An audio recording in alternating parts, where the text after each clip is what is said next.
औज़ुबिल्लाहि मिनश्शैतानिर्रजीम बिस्मिल्लाहिर्रहमानिर्रहीम अस्सलामु अलैकुम वरहमतुल्लाहि वबरकातुहू।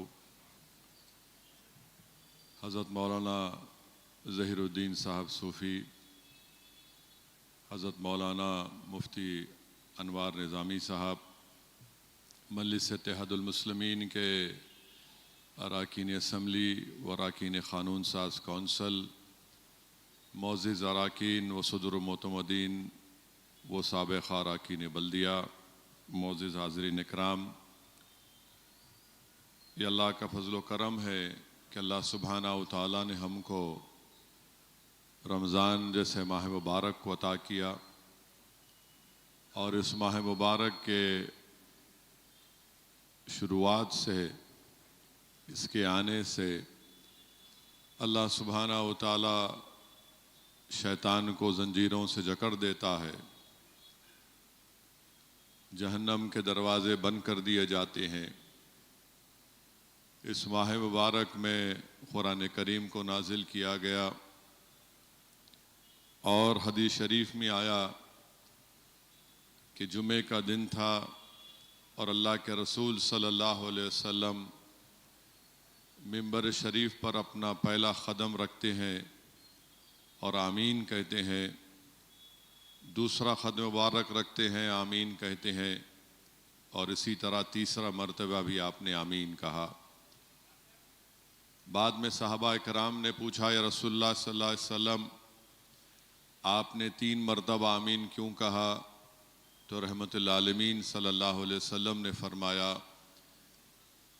कि मैंने 3 मर्तबा आमीन इसलिए कहा कि जिब्रील अमी खड़े थे जो सैयदुल पूरे मलाइका हैं, और उन्होंने दुआ की कि जिसने अपने बूढ़े माँ बाप को पाया और उनकी खिदमत नहीं की वो तबाह व बर्बाद हो जाए। तो सैयदुल अंबिया ने आमीन कही। दूसरी मर्तबा रहमतुल्लाह आलमीन सल्लल्लाहु अलैहि वसल्लम ने इरशाद फरमाया कि मैंने आमीन इसलिए कहा कि जिस महफिल में मेरा ज़िक्र हो और वहाँ पर लोग मुझ पर दुरूद व सलाम नहीं पढ़ते तो जिब्रील अमी ने दुआ की कि वो लोग हलाक हो जाएं, तो मैंने आमीन कहा।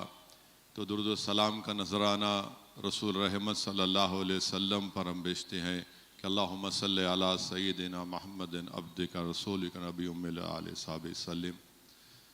तीसरी मर्तबा अल्लाह के रसूल सल्लल्लाहु अलैहि वसल्लम ने इरशाद फरमाया कि जिब्रील अमी ने दुआ की कि जिसने रमज़ान को पाया और अपनी मग़फ़रत और बख्शिश अल्लाह से नहीं करवाई वो हलाक हो जाए, तो मैंने आमीन कहा। तो मेरे अज़ीज़ दोस्तों और बुज़ुर्गों, ये बहुत ही मुबारक महीना है और हमको और आपको कोशिश करनी चाहिए कि हम अल्लाह सुब्हानहू व तआला को राज़ी करें, और हमको ये पूरी कोशिश करनी चाहिए है कि हम ना सिर्फ रोज़े रखें जो फ़र्ज़ हैं, बल्कि उन रोज़ों के आदाब को मलहूज़ रखें, अपनी ज़बान की हिफाजत करें, अपनी आँखों की हिफाजत करें, ताकि हमारे रोज़ों को अल्लाह सुब्हानहू व तआला कबूल कर सके। मेरे अज़ीज़ दोस्तों और बुज़ुर्गों, इस माह मुबारक में अल्लाह सुब्हानहू व तआला ने कुरान करीम को नाजिल किया गया और हाफ़िज़ कुरान के बारे में हदीस शरीफ में आया कि अल्लाह सुब्हानहू व तआला जो हाफ़िज़ कुरान होते हैं, जो खुशकिस्मत लोग,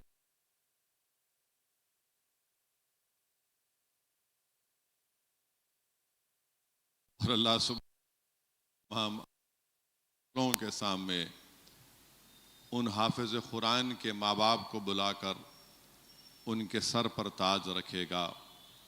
ये उनको इज़्ज़त से अल्लाह सुब्हानहू व तआला उन हुफ़्फ़ाज़ के माँ बाप को सर पर ताज रखेगा, इज़्ज़त के कपड़े उनको पहनाए जाएंगे।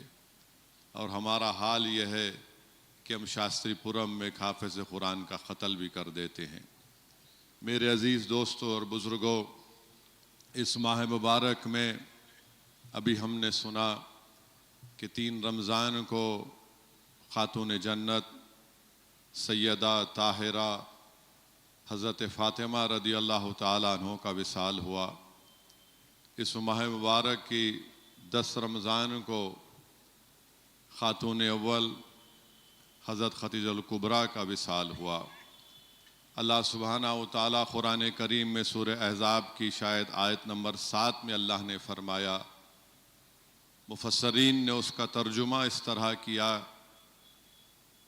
कि रसूलुल्लाह सल्लल्लाहु अलैहि वसल्लम की बीवियां उम्मत की माएँ हैं।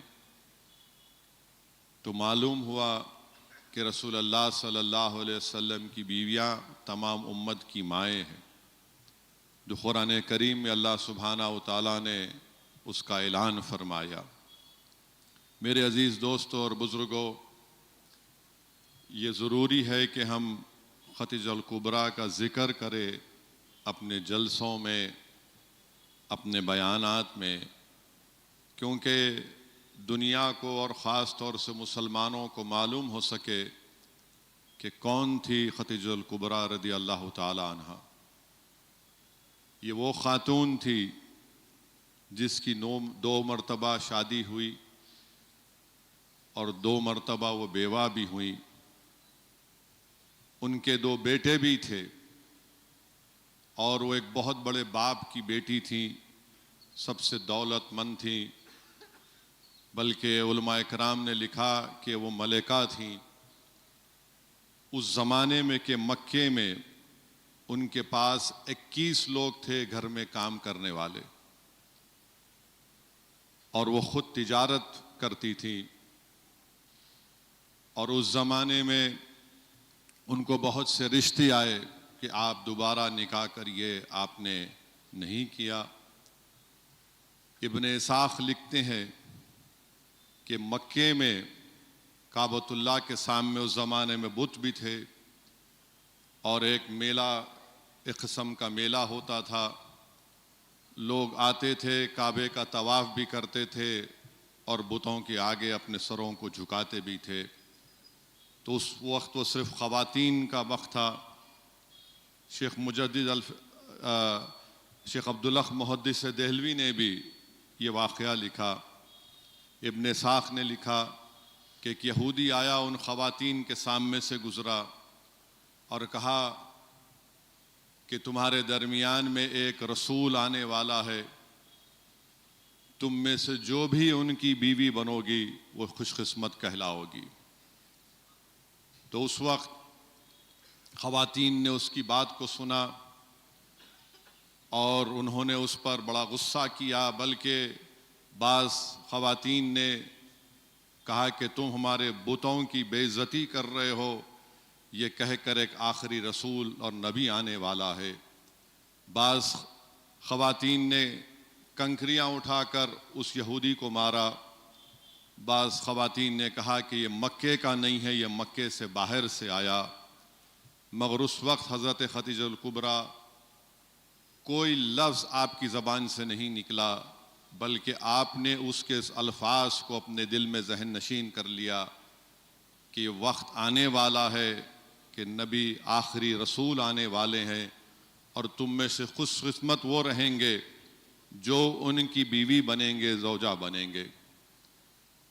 फिर उसके बाद आपको मालूम हुआ कि मोहम्मद सल्लल्लाहु अलैहि वसल्लम हैं, जो नेक हैं, तिजारत करते हैं। उनकी तारीफ़ सुनी।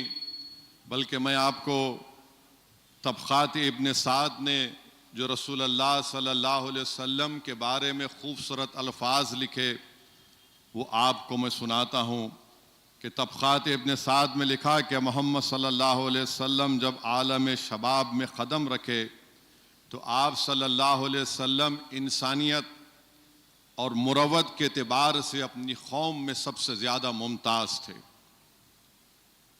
अखलाक में सबसे आला थे, हिल्म और तहम्मुल का पैकर मुजस्सिम, मेल जोल में सबसे ज़्यादा फ़रद बख्श, हमसायगी में सबसे ज़्यादा करीम और खुशगवार, बुर्दबारी में बेमिसाल, तवाज़ु और मुनकसर मिजाज में बाकमाल, हर एक की खिदमत करते, हर एक का ख्याल रखते और इंतहाई दर्जे के अमानतदार, वादे के पक्के थे। तबक़ात इब्न साद में लिखा कि गोया अल्लाह रब्बुल इज़्ज़त ने इनकी ज़ात में तमाम उमूर सालिहा और अखलाक़ फ़ाज़िला मुर्तकज़ कर दिए थे। इसी बिना पर उनकी कौम ने उनको अल अमीन के लक़ब से नाम दिया। तो मेरे अज़ीज़ दोस्तों और बुज़ुर्गों, हज़रत ख़तीजा जब ये जानी तो उन्होंने मालूम हुआ कि अल्लाह के रसूल सल्लल्लाहु अलैहि वसल्लम तिजारत करते हैं। उस ज़माने में मक्के में लोग गर्मी के दिनों में दमिश्क को जाते थे। अब मौजूदा जो दमस्कस कहते दमिश्क में बुसरी एक जगह है, वहाँ पर तिजारत के लिए जा रहे हैं। और लोग सर्दियों में यमन की तरफ जाते थे क्योंकि सर्दी काफ़ी होती आज भी दमिश्क में। तो रसूलुल्लाह सल्लल्लाहु अलैहि वसल्लम को पैगाम भेजा अपने ग़ुलाम, अपने काम करने वाले मैसरा के ज़रिए कि क्या आप मेरा सामान तिजारत का बुसरी दमिश्क को लेकर जाएंगे। रसूलुल्लाह सल्लल्लाहु अलैहि वसल्लम ने इसको माना। हज़रत ख़तीजा ने अपने ग़ुलाम से कहा, मैसरा से, कि मैं तुमको ताकीद कर रही हूँ कि तुम हर चीज़ को रसूलुल्लाह सल्लल्लाहु अलैहि वसल्लम की देखो, और वो जब कोई फ़ैसला करते तो उसमें मदाखलत मत करो, और जब तुम वापस आओगे तो मुझे आकर बताना कि क्या हुआ। ये तिजारत का काफ़िला मक्के से निकला, दमिश्क बसरी मुकाम पर पहुंचा। वो तिजारत का बड़ा मरकज़ था। वहाँ पर हज़रत ख़तीजा के ग़ुलाम ने देखा कि अल्लाह के रसूल सल्लल्लाहु अलैहि वसल्लम एक झाड़ के नीचे आराम फरमा रहे हैं। अचानक एक राहिब था, नस्तूर उसका नाम था, उसने आकर पूछा, ये कौन है? तो उन्होंने कहा कि ये मोहम्मद बिन अब्दुल्लाह सल्लल्लाहु अलैहि वसल्लम है जो मक्के से निकल कर आए। तो उस राहिब नस्तूर ने कहा कि ये शख्स जो बैठा हुआ है ना, इस झाड़ के, इस पेड़ के नीचे अल्लाह के नबी और रसूल बैठते हैं, यकीनन ये आखिरी रसूल है। फिर उसने देखा एक और मौजज़ा कि जहाँ जहाँ मोहम्मद सल्लल्लाहु अलैहि वसल्लम चल रहे हैं, धूप है तो फरिश्ते आकर साया दे रहे हैं। फिर उसने देखा कि जब वो मामलेदारी कर रहे हैं कारोबार की, तो जिससे कर रहे हैं उसने कहा कि आप बुतों के नाम की कसम खाइए। तो मोहम्मद सल्लल्लाहु अलैहि वसल्लम ने कहा, कसम खाना तो छोड़ो, मैं उनके सामने से सब जाता हूं तो अपना चेहरे मुबारक को पलटा लेता। फिर बड़ा उस तिजारत में बड़ा मुनाफा हुआ। जब वापिस आए, उस मैसरा ने जाकर हज़रत ख़तीजा कुबरा से कहा कि ये चीज़ें हुई हैं। और फिर वो जाकर उनके चचाजाद भाई थे, उनसे जाकर कहा, वर्क़ा बिन नौफल उनका नाम था, वो अभी भी दीन इब्राहिमी पर कायम थे, ज़ईफ़ हो गए थे। वो बुतों की इबादत नहीं करते थे, शिरक नहीं करते थे, बल्कि लोगों से कहते थे, कुफ़ारान क़ुरैश से कहते थे कि तुम दीन इब्राहिमी पर कायम रहो, ये काबतुल्लाह बनाया गया सिर्फ अल्लाह की इबादत करने के लिए। उनके पास गए क्योंकि चचाजाद भाई थे, ये तमाम बातें उनको बताईं और उनके ख्वाब उन्होंने बताया हज़रत ख़तीजा कुबरा ने कि मैंने ख्वाब में देखा कि मेरे जिस्म से सूरज निकल रहा है, उसकी रोशनी मक्के के हर घर में पहुंच गई। तो वर्क़ा बिन नौफल ने कहा कि तुम जो चीज़ें मुझे बताई हो, मुझे लगता है कि मोहम्मद बिन अब्दुल्लाह सल्लल्लाहु अलैहि वसल्लम अल्लाह के आखिरी रसूल हैं, और तुम्हारे ख्वाब से मुझे लगता है कि तुम्हारा उनसे निकाह होगा। फिर हज़रत ख़तीजा कुबरा ने हज़रत नफीसा से, आपकी दोस्त थी जो बाद में इस्लाम को कबूल किया रज़ी अल्लाह ताला अन्हा, उनके ज़रिए से अपने निकाह का पैगाम भिजाया। अल्लाह के रसूल सल्लल्लाहु अलैहि वसल्लम ने उसको कबूल किया, निकाह हुआ। और जिस खातून अव्वल के पास 21 काम करने वाले थे, सबसे ज्यादा दौलत थी, वो अपनी पूरी दौलत को रसूलुल्लाह सल्लल्लाहु अलैहि वसल्लम के हवाले कर दिया कि या रसूलुल्लाह सल्लल्लाहु अलैहि वसल्लम इसको इस्लाम की तबलीग के लिए इस्तेमाल करिए। मेरे अजीज दोस्तों और बुजुर्गों, सीरत निगारों ने लिखा है, उलमाए कराम ने अपनी ज़बान मुबारक से, अपने बसरत और फरोज़ खिताबात से हमको बताया कि थोड़ी देर के लिए सोचो कि 1500 साल पहले सफ़ा की पहाड़ी पर खड़े होकर मोहम्मद सल्लल्लाहु अलैहि वसल्लम लोगों से कह रहे हैं कि ला इलाहा इल्लल्लाह बोलो, एक अल्लाह की इबादत करो, मैं अल्लाह का आखिरी और सच्चा नबी हूँ, मेरी इत्तिबा करो। बास वक्त रसूलुल्लाह सल्लल्लाहु अलैहि वसल्लम को लोग ताना मारते, नाउज़ुबिल्लाह शायर कहते, क्या क्या नहीं कहते, कभी कभी पत्थर फेंक कर मारते।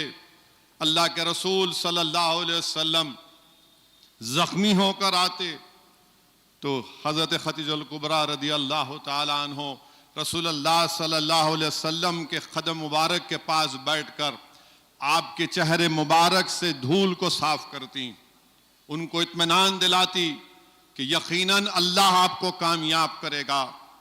पेट पर जख्म है रहमतुल्लाह आलमीन सल्लल्लाहु अलैहि वसल्लम के, आप अपने जिस्म के जो कपड़े पहनती हैं उसको फाड़ कर आपके जख्म पर उसको मरहम लगाती हैं। रसूलुल्लाह सल्लल्लाहु अलैहि वसल्लम पर पहली वही नाजिल की गई। अल्लाह के रसूल सल्लल्लाहु अलैहि वसल्लम वापिस आए और हज़रत खदीजा से कहा कि मुझे कपड़ा दो, ओढ़ने के लिए मुझे कपड़ा दो। अल्लाह के रसूल सल्लल्लाहु अलैहि वसल्लम घबराहट में थे और रसूलुल्लाह सल्लल्लाहु अलैहि वसल्लम ने खातून अव्वल से कहा कि मुझे लगता है कि मेरी जान को खतरा है। तो उन्होंने उनकी धारस बना और कहा कि नहीं नहीं, अल्लाह आपको कामयाब करेगा, आप गरीबों की मदद करने वाले हैं, आप गरीबों को पैसा देने वाले हैं, ज़रूरतमंदों को आप यतीमों का साथ देने वाले हैं। मेरे अजीज दोस्तों और बुजुर्गों, मैं ये जिक्र इसलिए कर रहा हूं कि हमको मालूम हो कौन थी खातून अव्वल हज़रत खदीजतुल कुबरा रदी अल्लाह ताला अन्हा। और आप ही से अल्लाह सुब्हानहू तआला ने रसूलुल्लाह सल्लल्लाहु अलैहि वसल्लम को 4 बेटियां और 2 बेटे अता फरमाए।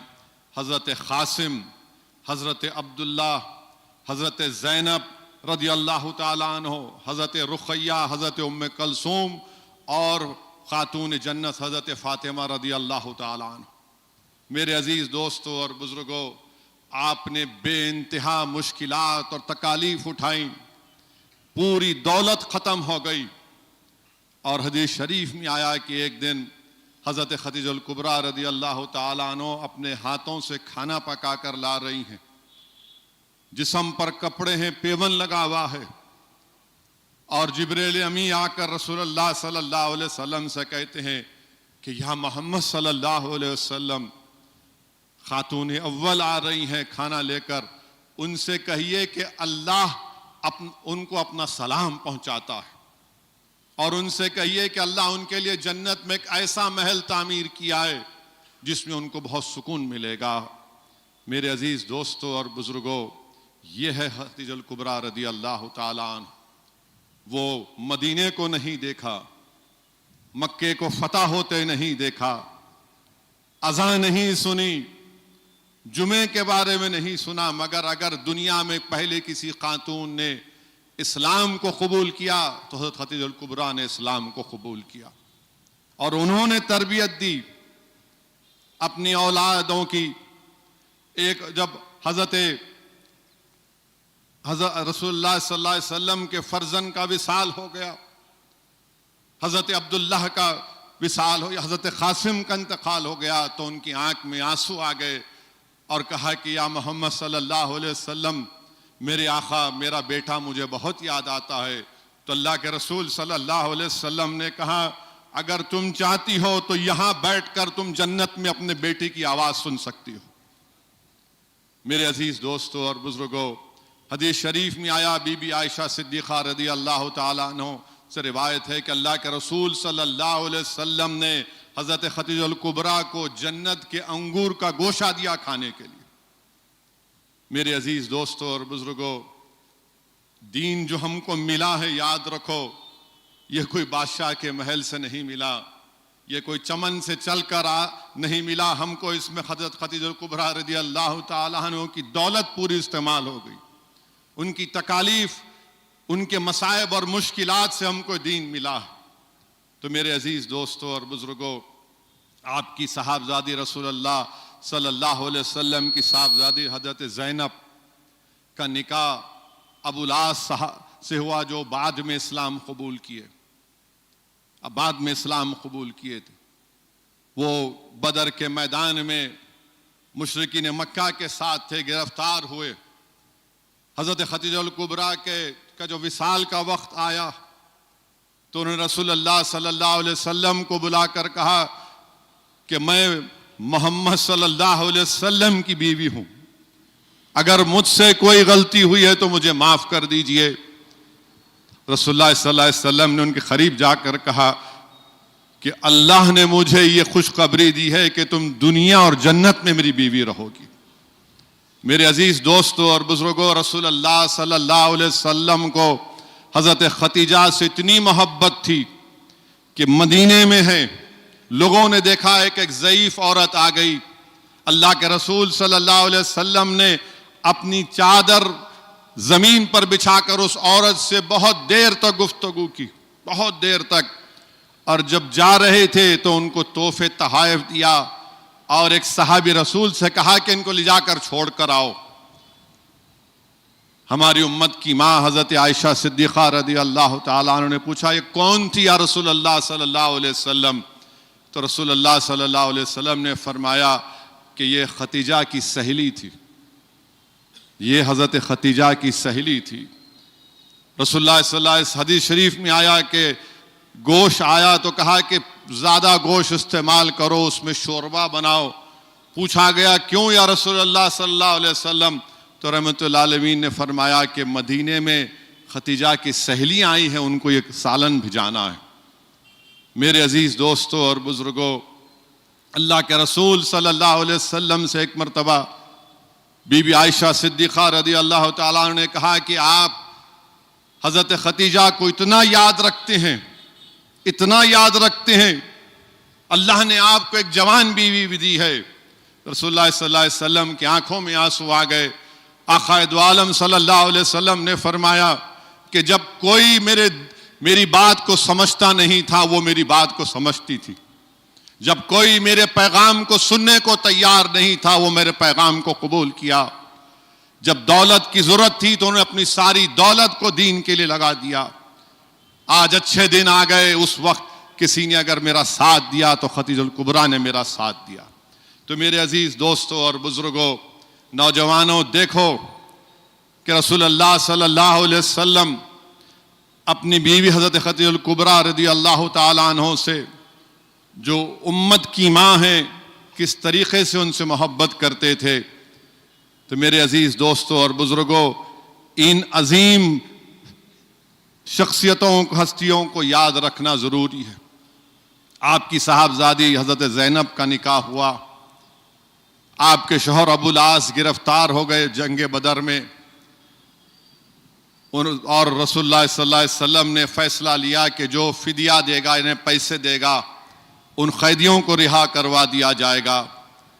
आपके शौहर ने ख़त लिखा हज़रत ज़ैनब रज़ी अल्लाह ताला अन्हा को कि फिदिया पूछ रहे हैं, पैसे उतने जमा नहीं हुए, तो उन्होंने एक हार भिजा दिया जो हज़रत खदीजा कुबरा ने उनको शादी के वक्त तोहफे में दिया था। अल्लाह के रसूल सल्लल्लाहु अलैहि वसल्लम ने जब उस हार को देखा तो रिक़्क़त तारी हो गई, रिक़्क़त तारी हो गई, आंख में आंसू आए और कहा ये तो खदीजा का हार है। और आपने सहाबा किराम को बुलाया और कहा कि बताओ, क्या तुम अबुल आस को बगैर ये हार लिए रिहा करोगे? तो सहाबा किराम ने फरमाया, रसूलुल्लाह सल्लल्लाहु अलैहि वसल्लम, हमारी जिंदगी आप पर कुर्बान, आपका हुक्म हमारे लिए आखिरी फरमान है। अबुल आस से कहा कि तुम जब मक्के को जाओगे, मेरी बेटी को वापस भिजाओगे। तय किया गया कि सहाबा जाएंगे मक्के से 12 किलोमीटर दूर किसी जगह पर हज़रत ज़ैनब रज़ी अल्लाह ताला अन्हा आएंगी। जब निकली वो सफ़र में तो हिबार बिन अस्वद ने आपके ऊंट को घेर लिया और ऊंट को नेज़ा मारा। हजरत ज़ैनब हामिला थी, ऊंट से गिरी तो हमल साकित हो गया। बताओ मेरे अजीज दोस्तों और बुजुर्गों, कैसे मसाइब और मुश्किलात से हमको दीन मिला। अल्लाह के रसूल सल्लल्लाहु अलैहि वसल्लम मक्का फतह हुआ, और मक्का फतह होने से पहले रसूलुल्लाह सल्लल्लाहु अलैहि वसल्लम ने कह दिया कि जहां कहीं भी हिबार मिल जाए उसका काम तमाम कर देना। मक्का फतह हुआ, हिबार बिन अस्वद को मालूम हुआ कि रसूलुल्लाह सल्लल्लाहु अलैहि वसल्लम सबको माफ कर रहे हैं। डरते डरते अपने चेहरे को छुपा कर गया और कहा कि मैंने सुना कि आप सबको माफ कर रहे हैं। अल्लाह के रसूल सल्लल्लाहु अलैहि वसल्लम ने उसकी आवाज सुनकर कहा कि हिबार जा, तुझे आज मैं माफ करता हूं। मेरे अजीज दोस्तों और बुजुर्गों, इसी महीने में 3 रमजान को खातून जन्नत हजरत फातिमा रदी अल्लाह ताला अन्हा का विसाल हुआ। कौन बीबी फातिमा? जिस साल हजरत खदीजतुल कुबरा रदी अल्लाह ताला अन्हा का विसाल हुआ, उससे पहले शाब अबी तालिब में रसूल अल्लाह सल्लल्लाहु अलैहि वसल्लम और पूरे बनु हाशिम को उनका सोशल बायकॉट किया गया। आज हम हमारे मुल्क में देखते हैं कि कोई मुसलमान को दाढ़ी पकड़कर मारता है, किसी को नाम पूछकर मारता है, किसी को देखकर ट्रेन में जा रहे हैं तो नारे लगाते हैं उनको डराने के लिए। 3 साल तक बनु हाशिम का समाजी बायकॉट किया गया। हजरत खदीजतुल कुबरा, हजरत बीबी फातिमा साथ हैं, हजरत ज़ैनब साथ हैं। 3 साल तक कोई आके नहीं मिल सकता, कोई खाना नहीं दे सकता। खैर वो एक लंबा वाक़या है, वो ख़त्म हुआ। हजरत खदीजा रदी अल्लाह ताला अन्हा का विसाल हुआ तो अल्लाह के रसूल सल्लल्लाहु अलैहि वसल्लम ने कहा, ये गम का साल है, ये गम का साल है। हजरत फातिमा रदी अल्लाह ताला अन्हा, सीरत निगारों ने लिखा कि 5 या 7 साल की थी। अल्लाह के रसूल सल्लल्लाहु अलैहि वसल्लम काबतुल्लाह में नमाज पढ़ रहे हैं और वो जालिम अबू जहल कहता है कि कौन है यहां पर जो ऊंट की उजड़ी मोहम्मद सल्लल्लाहु अलैहि वसल्लम के जिस्म मुबारक पर लाकर डाल दे। एक बदबख्त उठा और ऊंट की उजड़ी उठाकर जब रसूलुल्लाह सल्लल्लाहु अलैहि वसल्लम सजदे में गए, आपके जिस्म मुबारक पर ऊंट की उजड़ी को डाल दिया।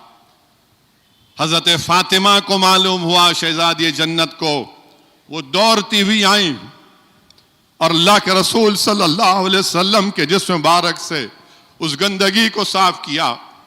उनका हाथ पकड़कर जमजम के कुएं पर ले जाकर रसूलुल्लाह सल्लल्लाहु अलैहि वसल्लम के जिस्म मुबारक से उस गंदगी को साफ किया। हजरत फातिमा ने दुआ की कि या अल्लाह, जिसने मेरे वालिद से यह किया तो उनको तबाह बर्बाद कर दे। अल्लाह के रसूल सल्लल्लाहु अलैहि वसल्लम ने आमीन कहा। यह मिशकात शरीफ में है।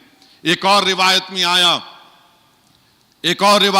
कि अल्लाह के रसूल सल्लल्लाहु अलैहि वसल्लम सजदे में ही थे। ये कुफ्फार ये चाहते थे कि जब वो खड़े हो जाएं तो उनका मजाक उड़ाए, नाउज़ुबिल्लाह। खैर वो गंदगी गिरी, साफ हुई। अल्लाह के रसूल सल्लल्लाहु अलैहि वसल्लम ने खड़े होकर काबतुल्लाह में अल्लाह से दुआ की, 7 लोगों का नाम लेकर दुआ की कि अल्लाह ये फुलां उद्बा, और ऐसे 6 लोगों का, 7 लोगों का नाम लेकर दुआ की, अल्लाह तू इनको देख ले। बीबी फातिमा ने दुआ की, मिशकात की रिवायत है। तो वो बदर की जंग में ये तमाम के तमाम हलाक हुए और उस गंदे कुएं में उनकी लाशों को डाला गया था। तो मेरे अजीज दोस्तों और बुजुर्गों, शहजादी जन्नत ये हैं, ये शहजादी जन्नत है, खातून अव्वल हैं। रसूलुल्लाह सल्लल्लाहु अलैहि वसल्लम ने जब हजरत अली से आपका निकाह करवाया, उस वक्त रसूलुल्लाह सल्लल्लाहु अलैहि वसल्लम ने ये फरमाया जिसका जिक्र शहादत नामे में मुहद्दिस दकन हजरत अब्दुल्ला शाह साहब नक्शबंद, सैयद अब्दुल्ला शाह साहब नक्शबंदी ने अपने शहादत नामे में लिखा कि जब रसूलुल्लाह सल्लल्लाहु अलैहि वसल्लम ने बीबी फातिमा से निकाह का इरादा किया हजरत अली से, तो रसूलुल्लाह सल्लल्लाहु अलैहि वसल्लम ने एक वाक़या बयान किया कि सुलेमान अलैहिस्सलाम की जब बेटी की शादी हुई थी तो इतना उनको जहेज दिया गया था कि जिन और देव आपकी बेटी का जहेज उठाकर लेकर जा रहे थे। हज़रत सुलेमान अलैहिस्सलाम ने अपने दामाद को एक ऐसी टोपी दी जिस पर ऐसे कीमती हीरे जड़े हुए थे, जिसकी कीमत एक एक 70 हीरे जवाहरात जड़े हुए थे। एक एक हीरे की कीमत उस जमाने में 8 दिरहम या दिनार की थी। तो खैर निकाह हो गया शेर खुदा का, शहजादी जन्नत का। इमाम हसन और हुसैन की पैदाइश हो गई। शेर खुदा हज करने गए, वहां पर एक शख्स बोल रहा है कि मेरे को 4000 दिनार दिला दे अल्लाह, मेरे को 4000 दिनार दिला दे वरना कपड़ा फाड़ लेता हूं। हज़रत अली ने कहा क्या कह रहा है, ये हज है? तो बोले अल्लाह से मांग रहा हूं मैं। तो शेर खुदा ने कहा कि तुम मत मांग, मदीने को आ, अल्लाह तुझे मदीने में देगा, मेरे से मिल आकर। वो मदीने को गया, घर में फाका है, इमाम हसन और हुसैन भूखे हैं। वो आकर कहता अली तुमने वादा किया था। हज़रत अली बोले हाँ चलो। एक बाग था, उसको 11 या 12 हजार में फरोख्त कर दिया, उसको 4000 दिरहम दिए, जो पैसे थे गरीबों में बांट दिया शेर खुदा ने। घर को वापस आकर शहजादी जन्नत से कहा कि मैंने बाग को बेच दिया, जन्नत में घर खरीद लिया। हजरत फातिमा ने कहा कि कम से कम हसनैन करीमैन जो है हमारे 2 बेटे शहजादे भूखे हैं, उनका तो ख्याल रखते। और हजरत अली के दामन को पकड़ लिया। उधर जिब्रील अमीन रसूलुल्लाह सल्लल्लाहु अलैहि वसल्लम को इत्तला दे रहे हैं कि शहजादी जन्नत ने अली को अपना कैदी बना लिया, आप जाइए फौरन। रसूलुल्लाह सल्लल्लाहु अलैहि वसल्लम पहुंचते हैं। वो रसूलुल्लाह सल्लल्लाहु अलैहि वसल्लम को देखकर उठ जाती हैं और रसूलुल्लाह सल्लल्लाहु अलैहि वसल्लम कहते हैं कि जिब्रील अमीन ने मुझे पैगाम भिजाया है कि तुमने अली को अपना कैदी बना लिया। अब आप देखिए बीबी फातिमा पर रिख्खत तारी हो जाती, अली मुझे माफ कर दो, अली मुझे माफ कर दो, आप कैसे मेरे कैदी बन सकते। बहरहाल रसूलुल्लाह सल्लल्लाहु अलैहि वसल्लम थे। और फिर हजरत अली जब एक जगह बाद में ख्वाब देखते हैं, और ख्वाब में क्या देखते हैं कि जन्नत है, एक अजीम तख्त है, उस तख्त पर कई ख़वातीन हैं, हूरें हैं, और एक मखसूस खातून है जो तख्त पर बैठी हुई खातून की खिदमत कर रही है। हज़रत अली करीब से देखते हैं तो वो बीबी फातिमा नजर आती, वो बीबी फातिमा नजर आती हैं। और बीबी फातिमा उनसे कहती हैं ख्वाब में कि अली ये कौन है, ये खादिमा जो मेरी खिदमत कर रही है, जानते हैं? तो बोले कौन है? ये सुलेमान अलैहिस्सलाम की बेटी है। मेरे अजीज दोस्तों और बुजुर्गों, बीबी फातिमा को रसूलुल्लाह सल्लल्लाहु अलैहि वसल्लम ने कहा था कि ये मेरे जिगर का टुकड़ा है, ये मेरे जिगर का टुकड़ा है, जो इससे खुश होगा अल्लाह, जो इसको खुश करेगा, जो इससे खुश होगा अल्लाह उससे खुश रहेगा, जो उसको नाराज करेगा अल्लाह उससे नाराज हो जाएगा। जब उलमाए कराम से ये हदीस शरीफ को सुना तो उलमाए कराम ने कहा कि जिन्होंने करबला में इमाम हुसैन की गर्दन पर तलवार रखी उनका क्या हाल होगा। उलमाए कराम ने बताया कि जिस दिन करबला में इमाम हुसैन की शहादत का दिन था, उस दिन हजरत फातिमा रदी अल्लाह ताला अन्हा ने ख्वाब देखा कि करबला की जमीन को झाड़ू दे रही हैं। लोगों ने पूछा शहजादी जन्नत क्या कर रहे हैं? तो कहा कि मेरा बेटा यहां शहीद होने वाला है, कोई कंकर उसको ना चुभे, कोई कंकर उसको ना चुभे। मेरे अजीज दोस्तों और बुजुर्गों, इमाम जाफर उस सादिक से रिवायत है, इमाम जाफर उस सादिक से रिवायत है कि आपने रिवायत है कि जन्नत में हजरत आदम और हव्वा अलैहिस्सलाम जन्नत में बैठे हुए हैं। एक तख्त है जिस पर एक खूबसूरत तस्वीर है, उस तस्वीर के ऊपर एक गले में हार है, उस तस्वीर जिसकी है उनके कानों में क्या बोलते आप जो पहनते हैं वो है, तो पूछा गया कि कौन है, किसकी तस्वीर है? कहा ये फातिमा है। इनके सर पे जो ताज है वो मोहम्मद सल्लल्लाहु अलैहि वसल्लम है। इनके गले में जो हार है वो अली हैं, और इनके गले कान में जो बालियां वो इमाम हसन और हुसैन है। फिर हजरत आदम अलैहिस्सलाम देखते हैं कि उस पर लिखा हुआ है, क्या लिखा हुआ है? कि मैं अल्लाह महमूद हूं और ये मोहम्मद सल्लल्लाहु अलैहि वसल्लम है।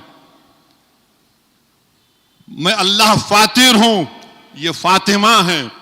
मैं अल्लाह मोहसिन हूं, ये हसन और हुसैन है। हजरत आदम अलैहिस्सलाम ने इसको याद कर लिया। जब जमीन पर बिजाया गया 200-300 साल के बाद उनको याद आया तो उन्होंने दुआ की, अल्लाह अल्लाह तू महमूद है, तुझे मोहम्मद सल्लल्लाहु अलैहि वसल्लम का वास्ता। अल्लाह तू फातिर है, तुझे फातिमा का वास्ता। अल्लाह तू मोहसिन है, तुझे हसन हुसैन का वास्ता। तो अल्लाह ने उनको माफी दे दी। और ये अब्दुल्ला शाह साहब क़िबला रहमतुल्लाह अलैह अपनी किताब शहादत नामा में लिख रहे हैं। हजरत अबू अयूब अंसारी रज़ी अल्लाह तआला अन्हु से रिवायत लिख रहे हैं कि हशर का मैदान होगा, हम सब खड़े रहेंगे और इंशाअल्लाह हम सब रसूल अल्लाह सल्लल्लाहु अलैहि वसल्लम के झंडे के साथ खड़े रहेंगे इंशाअल्लाह। आवाज आएगी कि अहले महशर नजरें नीची करो, आंखें बंद कर लो, फातिमा की सवारी गुजरने वाली है। ये हजरत फातिमा का मुकाम है, ये उनकी अजमत है। मेरे अजीज दोस्तों और बुजुर्गों, मुहद्दिस दखन अपनी किताब में वाक़या भी लिखते हैं कि एक मर्तबा इमाम हुसैन घर से निकले खेलते, तो वो एक साले नामे यहूदी के खजूर वन में थे। उस यहूदी ने आपको ले जाकर अपने घर में छुपा लिया। 70 मरतबा हजरत फातिमा दरवाजे पे गई कि हुसैन कहाँ है, इमाम हुसैन कहाँ है। बाद में आपने अपने साहबजादे इमाम हसन से कहा, जो छोटे थे, कि जाओ तुम तलाश करो अपने भाई को। इमाम हसन निकल कर क्या बोलते हैं, कहाँ है मेरे भाई? तुम नबी के नूर नजर हो, तुम कहाँ हो? फिर एक हरनी को देखते हैं, ये हरन को देखते हैं और कहते हैं कि तुझे अल्लाह का वास्ता बता, मेरा भाई हुसैन कहाँ है? अल्लाह उसको बोलने की सलाहियत देता उस हरन को। वो कहता है कि ये यहूदी साले के पास आपका भाई है। वो वहां पर गए और उससे जाकर कहती हैं कि तूने मेरे भाई को छुपा कर रखा, मुझे हवाले कर दे। तो उसने पूछा कि तुम्हारी मां कौन है? तो इमाम हसन ने कहा कि मेरी मां सैयदों की मां है, मेरी मां में पूरी दुनिया की सादतें हैं, मेरी मां की जहज की वजह से उम्मत की मग़फ़िरत भी होगी। और कहा कि अगर मेरी मां दुआ करेगी तो सफ़े हस्ती से तुम लोगों का खातिमा हो जाएगा, मेरे भाई को हवाले कर। उस यहूदी ने पूछा कि तुम्हारे बाप कौन है? तो उन्होंने कहा कि मेरे भाई शाह मर्दा हैं, शेर खुदा हैं, हज़रत अली हैं, जिनके हाथ में 2 धारी तलवार है, जो एक वक्त में 2 नेज़े फेंक सकते हैं। ये वो मेरा बाप है। जब रसूल अल्लाह सल्लल्लाहु अलैहि वसल्लम मक्के से हिजरत कर रहे थे तो मेरे वालिद उस बिस्तर पर आराम फरमा रहे थे और मेरे बाप का नाम अली है। तो उस यहूदी ने पूछा कि तुम्हारे नाना कौन हैं? तो उसने कहा मेरे नाना के बारे में पूछता है, मेरे नाना वो हैं जिनका नाम मोहम्मद सल्लल्लाहु अलैहि वसल्लम है, जो मक्के में इशा की नमाज पढ़े और उसके बाद अल्लाह ने उनको मस्जिद अक्सा से अपने अर्श पर बुलाया और बार बार बुलाकर उनसे गुफ्तगू की, बार बार उन पर सलाम पहुंचाया। तो उस यहूदी ने कहा कि बेटे अब मेरा ईमान, आपने जो कहा अब ये पूरा ईमान मेरे सीने में उतर गया। ये लो आपका भाई हुसैन और अपनी माँ के पास लेकर चलो। बीबी फातिमा के पास जब यहूदी गया तो कहा कि मुझे माफ कर दीजिए, मुझे माफ कर दीजिए, मैं इस्लाम को कबूल करना चाहता हूँ। हज़रत फातिमा ने कहा इस बच्चे पर उनके वालिद का भी हक है, उनसे तुमको माफ़ी चाहना पड़ेगा। शेर खुदा वापिस आए, उनसे माफी चाहा तो हजरत अली ने कहा कि इस बच्चे पर इसके नाना मोहम्मद सल्लल्लाहु अलैहि वसल्लम का है, उनके पास जाओ। रसूलुल्लाह सल्लल्लाहु अलैहि वसल्लम ने कहा कि मैं तो माफ करता हूं मगर इस बच्चे पर अल्लाह का भी हक है। 17 दिन तक यहूदी फिरता रहा, 18वें दिन वही आई कि अल्लाह इसको माफ कर दिया। मेरे अजीज दोस्तों और बुजुर्गों, ये बीबी फातिमा है, ये हजरत फातिमा है जिसको रसूलुल्लाह सल्लल्लाहु अलैहि वसल्लम ने कहा कि मेरा जिगर गोशा है। और अभी हमने सुना कि अल्लाह के रसूल सल्लल्लाहु अलैहि वसल्लम ने उनको बता दिया था कि मैं इस ज़ाहिरी दुनिया से रुखसत हो रहा हूं और सबसे पहले तुम मेरे साथ आओगी और जन्नत की शहजादी आप रहेंगी। तो मेरे अजीज दोस्तों और बुजुर्गों, शहजादी जन्नत ने इस दीन के लिए बहुत सी कुर्बानियां दी, तभी जाकर हमको ये दीन मिला। मेरे दोस्त, हम इस मुल्क में, यकीनन ये हमारा मुल्क है, मगर हमको अपने हौसले और हिम्मत को बुलंद रखना है। सोचो 1500 साल पहले अल्लाह के रसूल सल्लल्लाहु अलैहि वसल्लम पर, सिद्दीक़ अकबर पर मारा गया था। काबे के सहन में इतना मारा गया कि देखने वाले ये नहीं कह सक रहे थे कि आपका चेहरा किधर है। मैं जब होश आया तो अपनी मां से पूछा कि मोहम्मद सल्लल्लाहु अलैहि वसल्लम कहां हैं, बताओ। काबे 1500 साल पहले हजरत बिलाल पर गरम गरम रेत पर लिटाकर गरम गरम पत्थर रख दिए जाते थे सीने के ऊपर। मेरे अजीज दोस्तों और बुजुर्गों, नौजवानों, हिम्मत को बुलंद रखो। हालात को देखकर यकीनन फिक्र पैदा होती है, इंसानी चीज है, मगर डर को अपने करीब आने मत दो। अल्लाह हमारे लिए काफी है इंशाअल्लाह ताला। ये लोग जो आज जुल्म कर रहे हैं कल नहीं रहेंगे इंशाअल्लाह। इनको अगर रहना है तो इस्लाम के दायरे में आना पड़ेगा और आएंगे इंशाअल्लाह। मगर हम इन जुल्म को देखकर पीछे हटने वालों में नहीं है। अल्लाह हक को कामयाब करेगा, अल्लाह हक को जरूर कामयाब और कामरान करेगा। तो मेरे अजीज दोस्तों और बुजुर्गों, एक और अहम बात आपके सामने रखना चाहता हूं, वो ये है कि अब ये आने वाले दिनों में मार्च अप्रैल में यहां पर तेलंगाना में SIR शुरू होगा। मैं आपसे अदबन गुजारिश कर रहा हूं कि SIR के बारे में बिल्कुल कोताही से काम मत लीजिए। अगर आप कोताही से काम लेंगे तो बीजेपी यही चाहती है कि SIR के जरिए से वोटर लिस्ट से नाम निकलवा कर हमारी शहरियत को पर एक सवाल उठाया जाए। तो अप्रैल के महीने से शुरू होगा। तो मेरी आप तमाम सदबन गुजारिश ये है कि इसमें मुझसे कहा गया कि मैं अपनी तकरीर में जिक्र करूं, इसमें कैटेगरी ए है कि जो 30 जून 1987 से पहले पैदा हुए और जिनके नाम 2002 की वोटर लिस्ट में है, वो कैटेगरी ए में आते हैं। कैटेगरी बी में जो 30 जून 87 के बाद पैदा हुए, पहले पैदा हुए 30 जून 87 के बाद, मगर 2002 की लिस्ट में उनका नाम नहीं है, ये कैटेगरी बी में आते। कैटेगरी सी में वो लोग हैं जो 1 जुलाई 87 और 2 दिसंबर 2004 के दरमियान में पैदा हुए, ये कैटेगरी सी है। डी में जो पैदा हुए 3 दिसंबर 2004 से पहले या बाद में, ये कैटेगरी डी है।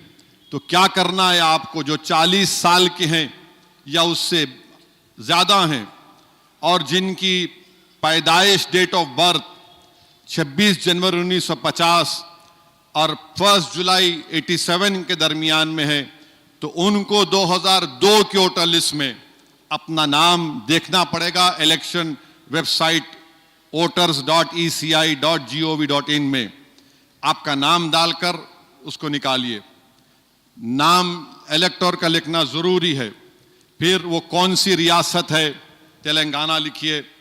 और 2002 में आप कहां थे, अगर हैदराबाद में थे तो ठीक है, अगर आप वहां पर थे तो वो निकलवाइए।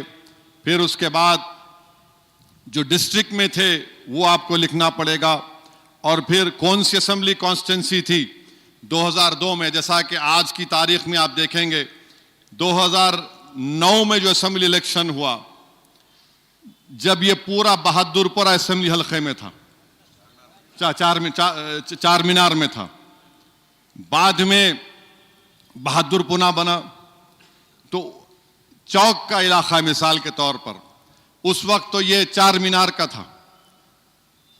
और अगर कोई आपका नाम मौजूदा बहादुरपुरे में, तो वहां के पोलिंग बूथ से आपको अपना नाम, पोलिंग स्टेशन नंबर निकालना पड़ेगा। अगर आप 40 साल के ऊपर हैं और 30 जून 87 के पहले आपकी पैदाइश हुई, तो 2002 में इलेक्टोरल रोल में नाम देखिए, उसको मैपिंग बोलते हैं, और फिर 2025 को वोटर लिस्ट से देखना पड़ेगा। तो ये कई 7, 8, 9 ऑप्शन हैं। दिखने में बड़ा मुश्किल नजर आता है मगर बहुत आसान है। तो मजलिस इत्तेहादुल मुस्लिमीन की तरफ से पूरी कोशिश की जा रही है कि सही तरीके से मैपिंग हो, और मजलिस के सदर व मुतमदीन भी मैदान में रहेंगे BLAs के तौर पर, और गवर्नमेंट की तरफ से BLO होगा। मेरी आप तमाम से दरख्वास्त है कि जब BLO SIR शुरू होने से पहले मजलिस के अराकीन आपके घर में आकर जिसका नाम है आपको बता देंगे, देखो ये आपका नाम है 2002 के वोटर लिस्ट में, इसको आप लिखिए। और जो हजरात का नाम नहीं है, जिसके लिए डॉक्यूमेंटेशन की जरूरत है, चाहे वो SSC का सर्टिफिकेट हो या फिर पासपोर्ट की कॉपी हो, आधार कार्ड हो, ऐसे 10 डॉक्यूमेंट हैं जो मी सेवा से आपको हासिल करना पड़ेगा। अगर आप अभी से उसको हासिल करने की कोशिश कर लेंगे तो बड़ा आसानी से काम होगा। याद रखिए, सिर्फ वोट डालने के लिए नहीं है ये बीजेपी अपनी शहरियत को सवाल उठाएगी कि तुम भारत के सिटीजन नहीं हो। और आप जानते हैं कि सुप्रीम कोर्ट में शायद मई में सुप्रीम कोर्ट फाइनल हियरिंग सुनने वाला है CAA कानून की। आप समझिए, ये SIR करा रहे हैं और मई में सुप्रीम कोर्ट में फाइनल CAA की हियरिंग होगी। अब नहीं मालूम फैसला क्या आएगा, मगर अगर आप SIR में अपना नाम डलाएंगे, आपके डॉक्यूमेंट्स नहीं है, डॉक्यूमेंट्स को तैयारी करिए। मजलिस इत्तेहादुल मुस्लिमीन के पूरे अराकीन 2002 की वोटर लिस्ट और 2025 की वोटर लिस्ट से मैपिंग हम कर रहे हैं। आप तक वो तमाम चीज़ें आपको पहुंचाई जाएंगी, मगर मेरा आपसे यही है कि इस पर तवज्जो लीजिए और इसको बिल्कुल ही इसमें कोताही मत करिए। अगर आप खुदा ना खास्ता कोताही करेंगे तो फिर अगर CAA का मुकदमे का फैसला क्या आएगा वो तो सुप्रीम कोर्ट जानता है। हम उम्मीद करते हैं कि सुप्रीम कोर्ट उसको अनकॉन्स्टिट्यूशनल करार देगा, मगर जहां कहीं भी जिसके नाम नहीं आए, मिसाल के तौर पर गोवा के एक साबिका रुकने पार्लियामान को नोटिस चले गई कि आपके पास क्या प्रूफ है, बताओ, आप डॉक्यूमेंट्स लेकर आओ। नेवी का एक बहुत बड़ा ऑफिसर था, उसके पास लेटर चला गया, बताओ आपके पास क्या प्रूफ है। तो कोई परेशानी की बात नहीं है, मगर मुस्तैद रहकर हमको काम करने की जरूरत है और किसी एक का भी नाम कटना नहीं चाहिए जो जेन्युइन वोटर है। हाँ, जो इंतकाल हो गया, जो दूसरी रियासत को चले गए, अलग बात है, मगर जो यहां पर मौजूद हैं उनका नाम आना बेहद जरूरी है। मुझे पूरा यकीन है कि इंशाअल्लाह ताला आप भी इसमें पूरी दिलचस्पी लेंगे और मजलिस इत्तेहादुल मुस्लिमीन के तमाम सदर मोतमदीन अराकीन पूरे तेलंगाना में हम इंशाअल्लाह ताला जितने जेन्युइन वोटर हैं, किसी का भी नाम ना कटे, उसमें शामिल हो वोटर लिस्ट में, उसकी हत्तल इम्कान कोशिश करेंगे।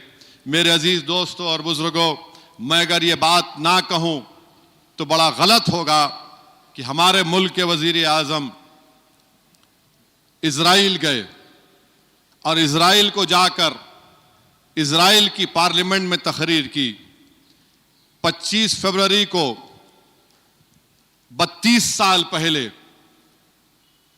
25 फरवरी को 32 साल पहले 1994 में मस्जिद खलील में उसी दिन एक यहूदी टेररिस्ट, गोल्डस्टाइन उसका नाम था, मुझे अच्छी तरह याद है, मैं बरतानिया में पढ़ रहा था, अपने बार की एग्जाम की तैयारी में मसरूफ था, तो उसने मस्जिद खलील में घुसकर बंदूक से, बल्कि ऑटोमेटिक वेपन से 29 फलस्तीनियों को शहीद कर दिया, 125 को जख्मी किया। और भारत के हमारे वजीर आजम तकरीर कर रहे हैं वहां की इजरायली पार्लियामेंट में। देश के वजीर आजम को ये याद नहीं आया गोल्डस्टाइन ने जो मस्जिद खलील में जो ये दहशतगर्दी की थी, टेररिज्म किया था। भारत के वजीर आजम ने कहा कि हम, भारत इजराइल के साथ खड़ा है, हम टेररिज्म के खिलाफ हैं। वजीर आजम जो 32 साल पहले, वो आपको याद नहीं आया? अरे आप अपनी तकरीर में बोल देते हमास के बारे में, हमास गलत है। 70,000 से ज्यादा, 73,000 कंफर्म मौतें हुई हैं, कंफर्म मुसद्दक़ा, यानी उनकी लाश मिली, मगर जो मिसिंग है वो 5 लाख से ज्यादा मिसिंग है। तो लोग बोल रहे कि कम से कम 6 लाख फलस्तीनियों की मौत हुई है। हमारे वजीर आजम खड़े होकर बोलते हैं हम इजराइल के साथ खड़े हैं। आप ये भी तो बोल देते थे कि अक्टूबर 7 का पहला वाकया नखबा नहीं हुआ 48 में, लाखों फलस्तीनियों को निकाला गया था 48 में, और भारत के वजीर आजम बोलते हैं कि हम इजराइल के साथ खड़े हैं। कौन ये बेंजामिन नेतन्याहू, स्मोट्रिच, इनका defence minister, international criminal court में वारंट है इनके खिलाफ। ये जालिम बेंजामिन नेतन्याहू जहन्नम का कुत्ता यूरोप को नहीं जा सकता, किसी यूरोप के मुल्क को नहीं जा सकता, गया तो गिरफ्तार करना पड़ता है उसको। अरे आप गए तो बोलना था ना। गाजा में क्या पूरे मरने वाले हमास के थे क्या? चलिए मान भी लिया थोड़ी देर, चल मार, कौन थे फिर ये लोग? 73,000 में 36,000 छोटे बच्चे थे, 15,000 के करीब खवातीन थे, हजारों बिल्डिंगों को खत्म कर दिया गया। उसमें इतना मलबा है कि मलबा उठाने के लिए 10 साल लगेंगे। हमारे वजीर आजम चले गए। अरे अच्छा करे गए थे, बोलना तो था ना, बोलना था टेररिज्म। तो क्या ये टेररिज्म नहीं है गाजा में जो हो रहा है? आपको मालूम दुनिया में वाहिद मुल्क है इजराइल जो रेसिस्ट है। फलस्तीनी होगा तो उसके लिए एक अलग रोड, जो इजरायली होगा उसके लिए दूसरी रोड। आप रोड ही अलग कर दिए। ओपन जेल है वेस्ट बैंक, मगरबी किनारा एक, और गाजा एक ओपन जेल है, और मगरबी किनारे में फलस्तीनियों के घरों को तोड़ तोड़ कर वहां पर ये जालिम ज़ायनिस्ट लोग वहां पर घर बना रहे हैं। वजीर आजम वो भी नहीं बोलते। अरे क्यों नहीं बोलते आप? अगर आप दहशतगर्दी को कंडेम करते हैं तो करना था, बराबर हमास को कंडेम करना था। मगर जो इजराइल की दहशतगर्दी है, कौन सा सीज फायर बोलने के बाद भी 1,000 फलस्तीनी मारे गए। ये जो भी सीज फायर हुआ, क्या हुआ नहीं हुआ। और फिर ये मल्टी कल्चरलिज्म कहां गया बताइए? क्यों नहीं बोलते आप? मेरे अजीज दोस्तों और बुजुर्गों, और ये तमाम बीजेपी आरएसएस के लोग बोल रहे हैं हम इजराइल से हथियार खरीदते। अरे फुकट में दे रहा, 20 बिलियन का हथियार खरीदे अब 2020 से 24 तक। कोई भी देता हथियार आपको, क्या फ्री में बांट रहा हूं ने? 20 बिलियन का हम हथियार खरीदे इजराइल से, तो क्या हथियार फिर खरीद के क्या करेंगे आप? ठीक है देश की सुरक्षा के लिए, डिफेंस के लिए होगा, मगर आप इतने भी तो कमजोर नहीं हैं कि आप उनको याद दिला सकें। मुल्क से बाहर जाते तो आप बोलते कि मैं गांधी के मुल्क से आया हूं। मैं गांधी के मुल्क से अगर आया हूं तो फिर इजराइल की दहशतगर्दी पर कुछ तो बोलते। और फिर अब बोलते नहीं बांग्लादेश में हिंदुओं से हो रहा है, उसका भी कंडेम करें हम, उसका भी तो कंडेम करें। तुम भिजा दो औरत को यहां से, मामला ठीक हो जाएगा बांग्लादेश से। मगर जो जुल्म फलस्तीनियों पर हो रहा है, और आपको बता रहा हूं देश मुल्क के वजीर आजम इजराइल से जो उनकी मोहब्बत है वो सिर्फ आइडियोलॉजी की बुनियाद पर है। और क्यों है मैं बताता हूं आपको। मैं एक मैगजीन पढ़ रहा था, कैरावान मैगजीन है, उसमें उन्होंने कहा कि 1965 में 1965 में एक इजराइल का कौंसल जनरल उस वक्त बंबई में बैठता था, उसका नाम था पेरेट्स गॉर्डन। उस पेरेट्स गॉर्डन ने उस वक्त की बीजेपी का पहला नाम जो था वो जनसंघ था, उनके नुमाइंदों से मिलता था। और वो लिख रहा है डिप्लोमेट कि ये मुसलमानों से नफरत करते हैं, इसीलिए हम इनसे मुलाकात कर रहे हैं। फिर 66 में उनकी फॉरेन मिनिस्ट्री ने कहा, इजराइल की इंटेलिजेंस एजेंसी उनसे कांटेक्ट में थी जनसंघ के लोगों से। और फिर उन्होंने ये भी लिख दिया कि कोई साहब थे जनसंघ के मनोहर लाल सोंधी, उनका भी बड़ी मोहब्बत की बातें लिखी गई उनके बारे में। और फिर उसमें यह भी लिखा गया, माने ये सब इजराइल से उनके तमाम चीजें निकली हैं। वो डॉक्यूमेंट्स में कहा गया कि इजराइल का जो कॉन्सुलेट जनरल था वो जनसंघ के एमपीज को बोला कि पार्लियामेंट में आप सवाल उठाओ ताकि आप उस वक्त की हुकूमत को एम्बैरस कर सकें। और सुनिए, 31 दिसंबर 1973 को बंबई के इजरायली कॉन्सुलेट से कौन मिलता है? नाथूराम गोडसे का भाई गोपाल गोडसे। गोपाल गोडसे मिलता है और वो खुलकर बोल रहा है कि मुसलमानों से मैं नफरत करता हूं। और वो बोलता है कि क्या इजरायली एम्बेसी या कॉन्सुलेट मुझे मदद कर सकती है, मैं प्रिंट करना चाह रहा हूं, ये नफरत के पैगाम को प्रिंट करना चाह रहा हूं। तो ये पुराना रिश्ता है इन लोगों का, बहुत पुराना रिश्ता है। ये मुल्क के मफाद में है कि हमको बता दो आप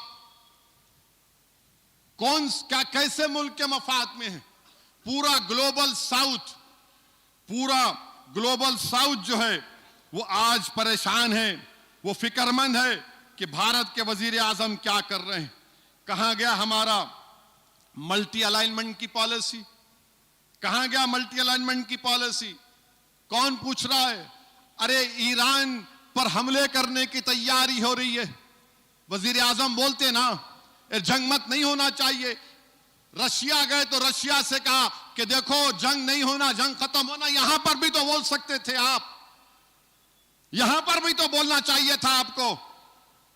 आप तो विश्व गुरु है ना, आप क्यों नहीं बोले?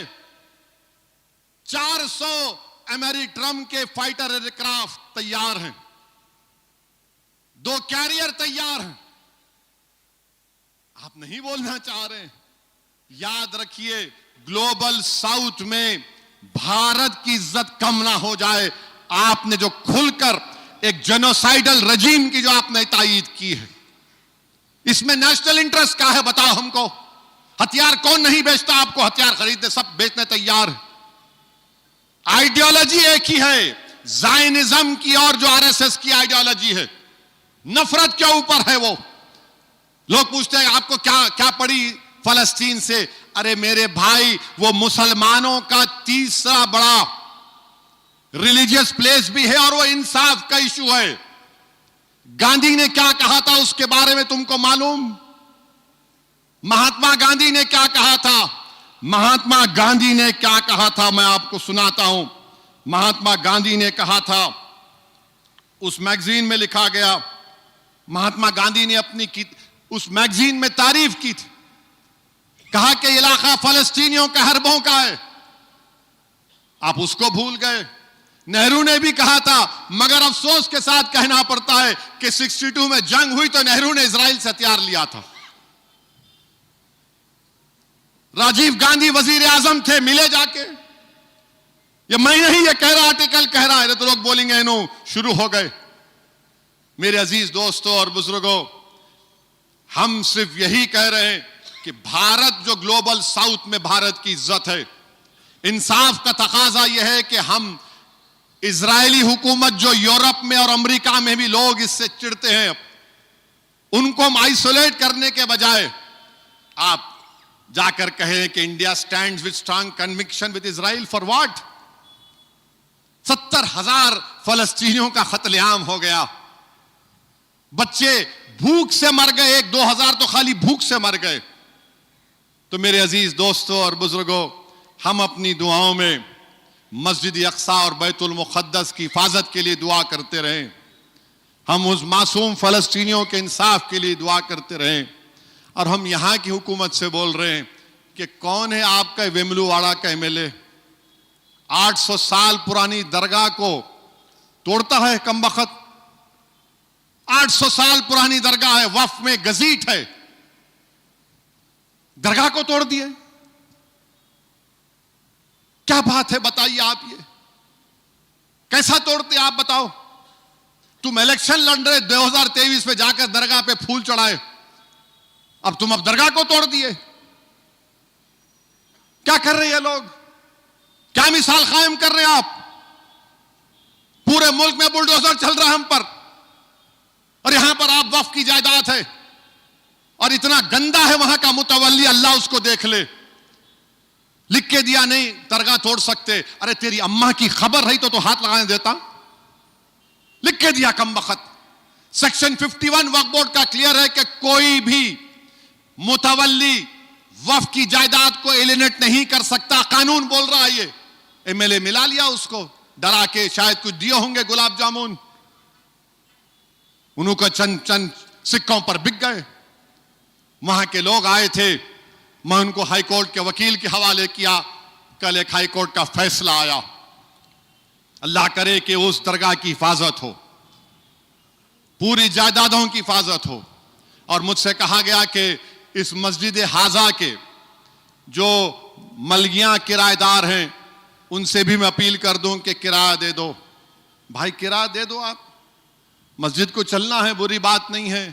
ये मस्जिद तो हमारी है ना, ये तो अल्लाह का घर है, किसी की जाती मिल्कियत थोड़ी है ये। तो मेरी आप तमाम सदवन गुजारिश है कि एसआईआर पर तवज्जो लीजिए। नाम जब आएंगे आपके पास, हम तमाम लोग पूरे एमएलए आएंगे और पूरे कारपोरेटर अभी नहीं है। अगर उनको टिकट दोबारा मिलना तो जमीन पे मेहनत करना पड़ेगा उनको। नहीं करे मेहनत तो फिर मैं कुछ नहीं कर सकता। आप ये नहीं समझना कि मैं कारपोरेटर नहीं हूं। अगर आप ऐसा समझ रहे तो बैठिए घर में, आराम करिए, कोई बात नहीं, दूसरे को मौका मिलेगा। मगर नाम दलाने के लिए मजलिस किसी की मोहताज नहीं रहेगी इंशाअल्लाह ताला। हम नाम पूरे हमारे जिम्मेदार अराकीन है, सुदर मोतमदीन है, अराकीन असम्बली की भी जिम्मेदारी है। अराकीन असम्बली नहीं बोलना कि मैं इनको बोल दिया उनको बोला, नहीं, जमीन पे रहना, फिरना, एक एक नाम को चेक करना, एक एक नाम आना, डॉक्यूमेंट नहीं है डॉक्यूमेंट निकाल कर देना उनको। और हम हुकूमत से भी बोलेंगे कि तेलंगाना में जो एसआईआर हो रहा है उसको सीरियसली लो। आप अब सीरियसली लो और पूरी कोशिश हमारी होनी चाहिए कि जो जेन्युइन वोटर है उसका नाम आए। मैं फिर से कह रहा हूं, बाद में आप बोलेंगे, चीख और पुकार करेंगे मेरा क्या होगा। अभी से आपको बाखबर कर रहा हूं। 8 महीने पहले मैं तकरीर में बोला था पासपोर्ट बनाओ जिसके पास पैसे है। बोला था मैं पासपोर्ट बनाओ जिसके पास पैसे है, 15-20 हजार निकाल सकते। पासपोर्ट बनाओ, आपका प्रूफ है वो जो बना सकते। हाँ अलग बात है बाज लोग जिनके पास आधार कार्ड है, 10th का सर्टिफिकेट है, जो भी आपका ये क्या है वो पेंशन का कार्ड है, तो ये सब चीजें हैं, इस पर हमको गौर करना है। और आखिरी में मैं देख रहा था कि इस महीने में कितना जुल्म हुआ, वाकयात कितने हुए, बहुत से वाकयात हुए। उत्तराखंड में एक मोहम्मद फेरोज को नाम पूछकर रुद्रापुर में मारा गया। मारकर बोले जेएसआर का नारा लगा। फिर उसके बाद आप देखिए, बीबीसी का वीडियो है, उसमें मीरठ में वासिद साहब जो गांव में कपड़ा बेचते हैं, उनको कोई मोहित साहब हैं, बड़े बांकड़े पहलवान हैं, मोहित साहब ने पकड़कर मारा, जेब से पैसे चोरी कर लिए, खानदानी चोर हैं, और उनको गांव में फिराया। फिर साथ ही साथ आप देखेंगे कि 19 फरवरी को जबलपुर में, सिहोरा एक जगह है, मस्जिद के सामने हमला हुआ, घरों को लूटा गया, घरों को जलाया गया। और फिर 20 फरवरी के दिन जो ठेले मंडियों को उल्टा कर दिया गया। और गुजरात में शादी का एक कानून में तब्दीली लेकर आए। अब क्या कानून लेकर आ रहे गुजरात में कि अगर किसी की शादी होगी तो पहले क्या था, रजिस्टर होना। अब इन्हों क्या बोल रहे, नहीं, अम्मा बाबा की मंजूरी होना। अब जिसके घर में कोई नहीं है, जो रख के छोड़ दिए, उन्होंने क्या करना। तो खैर, गुजरात में कानून है कि लव जिहाद को रोकने के लिए दूल्हा दुल्हन अम्मा बाबा की मर्जी लेके आना। फिर बालिग किसको बोलते, 18 साल बच्ची, 21 साल बच्चा। हैरत अंगेज बात यह है कि आप बगैर शादी के जिना करके रह सकते। आप देखो कितना गिरावट है। अब शादी कर रहे तो बीजेपी की गुजरात की सरकार बोल रही कि नहीं, हम आप नाम लिखना। क्यों भाई, क्या वजह है? तो उन्होंने बोल रहे कि पंचमहल जिले में एक भी मस्जिद नहीं है। इतने निकाना में कैसा निकल गए? अरे शादी कर रहे बाबा, छोड़ रहा ने जोरू को, भगाने रहा उन्हें, शादी कर रहा उन्हें।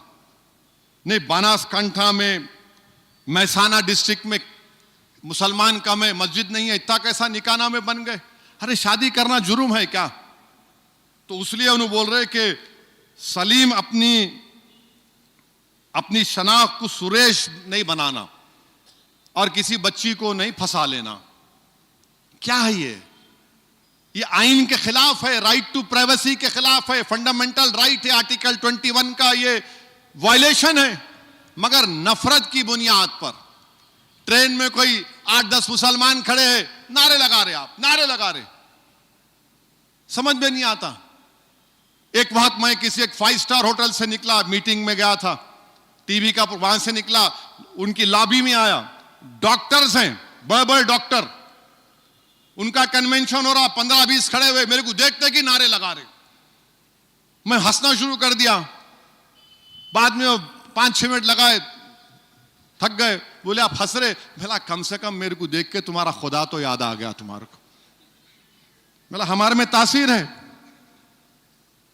हाँ, नारे, ट्रेन में बैठे बेचारे, कोई मिल गया उसको थप्पड़ मार रहे, अरे कोई नमाज पढ़ा उसको लात मार रहे। आप क्या क्या क्या करना क्या चाहते इस मुल्क का, बोलो आप?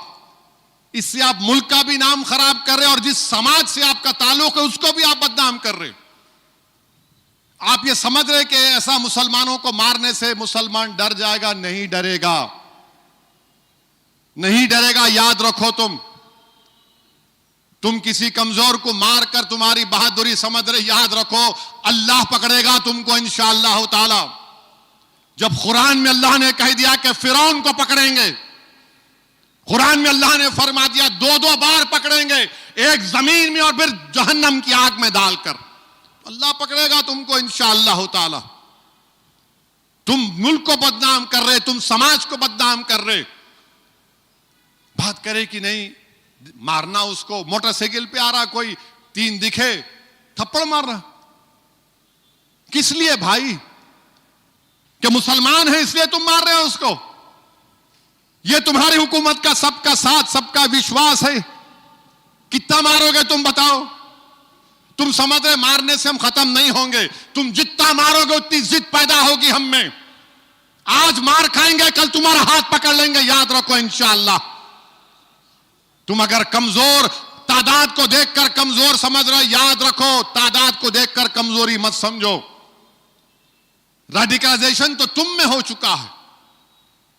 कोई आसाम का मुख्यमंत्री बोलता है वो क्या ऑटो में गए तो 1 रुपया कम दे दो। कोई बोलता है कि मियां वोट नहीं डालना। अरे तुम चीफ मिनिस्टर हो, एक इलेक्शन जीतने के लिए तुम मुल्क को कमजोर करोगे। अब पाकिस्तान चाइना को आने की जरूरत ही नहीं है मुल्क को कमजोर करने की। सोशल फैब्रिक को तोड़ने का काम तो आप लोग कर रहे हैं, मुल्क में डिवीजन पैदा तो आप लोग कर रहे हैं। मगर देश के बाहर जब मोदी जी जाते तो बोलते भारत में यह हो रहा है, भारत गांधी का मुल्क है, प्लूरलिस्टिक कंट्री है। मगर देश में जो होता मोदी जी उसको कंडेम नहीं करते। खैर बहरहाल इंशाअल्लाह ताला अल्लाह सुब्हानहू ताला हमारे लिए काफी है।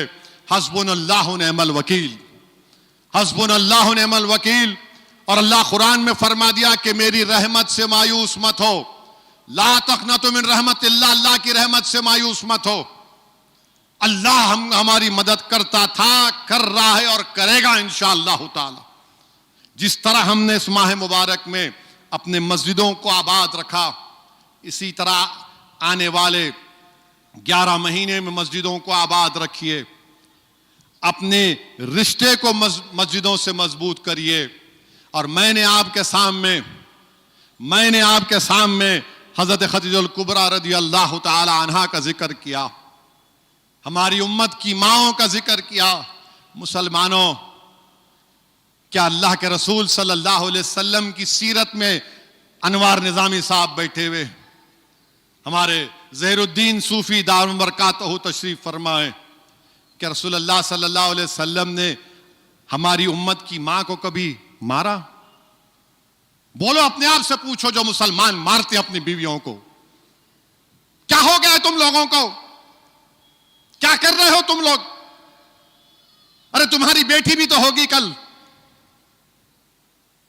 अल्लाह के रसूल सुना आपने अभी शेर खुदा का वाकया, अनवर साहब आपने सुनाया। शेर खुदा मस्जिद में जा चले गए, रसूलुल्लाह सल्लल्लाहु अलैहि वसल्लम जाकर अबू तुराब बोलकर उठा रहे हैं उनको, अबू तुराब कहकर। ये बुराइयां हैं, ये गलत है। और मैं ऐसे ऐसे लोगों को जानता हूं जो बाहर तो देखेंगे तो वाह इसी दाढ़ी, बड़े नमाजी, और फिर घर में देखो तो ये गंदगी। याद रखो, खोखला हो जाएगा माशरा, इससे खोखला हो जाएगा माशरा। एक बाप मेरे को फोन करके बोला, मैं अपनी गाड़ी में जा रहा था, हमारी घर में सब लोग साथ थे, स्पीकर फोन ब्लूटूथ पे, कहा साहब रोना शुरू। क्या हुआ? मैं आपके घर के पीछे ही रहे। तो बोला क्या हुआ, रो रहे क्यों? मेरी बच्ची को मार दिया, मेरी बच्ची को मार दिया। बोला कहां है तुम? बोले मैं पोस्टमार्टम के पास हूं, या वो फलकनुमा के एक एसआई मोहतरमा है। बोला फोन दो उनको। क्या क्या क्या करेंगे आप लोग? ये रसूलुल्लाह सल्लल्लाहु अलैहि वसल्लम की उम्मत है। अल्लाह के रसूल सल्लल्लाहु अलैहि वसल्लम बीबी खतीजा के विसाल के बाद भी आपका जिक्र कर रहे हैं। उनके दोस्त आए तो बिठाकर खाना खिला रहे हैं, तोहफे दे रहे हैं। मेरे अजीज दोस्तों और बुजुर्गों, अच्छे इंसान बनना है हम लोगों को।